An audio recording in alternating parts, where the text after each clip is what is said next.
এই অঙ্কটা বলেছে একটি বৃত্তের কেন্দ্রের স্থানাঙ্ক 0,0 এবং বৃত্তের উপরিস্থিত একটি বিন্দুর স্থানাঙ্ক 3,4 হলে বৃত্তের ব্যাসার্ধের দৈর্ঘ্য আমাদের চাইছে। চারটা অপশন বলে দেওয়া আছে।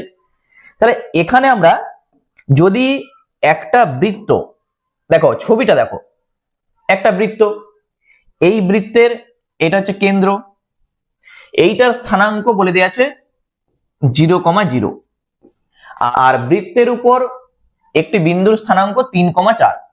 ধরা যাক বিন্দুটা এখানে আছে 3,4।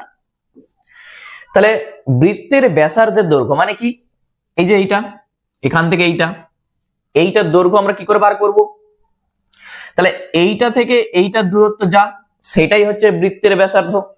আমরা সূত্র কি জানি, যখন কেন্দ্র থেকে কোনো বিন্দুর দূরত্ব বার করতে হয় শুধু √, এই 3² বা 3² প্লাস 4² বা 4² করে দিলেই চলে আসে এত একক। তাহলে এখান থেকে আমরা পেয়ে যাচ্ছি কত, 3² 9, 4² 16। তাহলে 16 আর 9 আমরা পেয়ে যাচ্ছি 25, আর এই √25 মানেই হয়ে যাবে 5, এত একক। তাহলে এই চারটা অপশনের মধ্যে আমরা দেখতে পাচ্ছি অপশন বি হয়ে যাবে সঠিক অ্যান্সার।